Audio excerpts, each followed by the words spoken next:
llevar perquè portes una moto i que aceleres d'aquesta manera... Yo no atropellas a ningún Yanatria, ¿vale? Yo estoy de paro igual como estáis vosotros. ¿Entiendes lo que te quiero decir? Queremos informarte de lo que... ¿Pero de qué me vais a informar? Si yo ya lo sé, yo ya lo Pero no atropelles a la gente que va a dar con Si reivindicáis unas ciertas cosas, yo soy de comisiones obreras, ¿qué más queréis que os diga? Ponte con nosotros. Tengo que parar un Un ratito si me voy a mi casa. compañero. A ver, ¿qué ganáis vosotros de que pare yo? A ver, Porque dime. seremos uno más. Pero eso no es normal.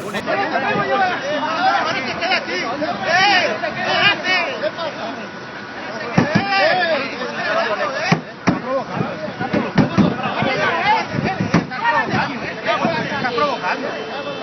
Para que hacemos los coches, va. No, que no se debe. Antes, tío.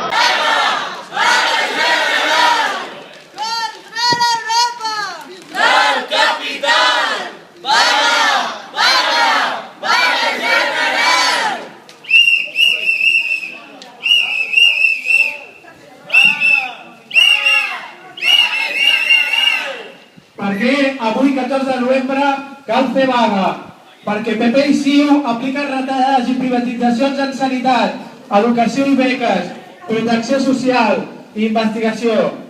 Perquè els efectes de la reforma laboral i de les polítiques basades en la reducció del dèficit han provocat que l'atur hagi crescut fins a un 25%.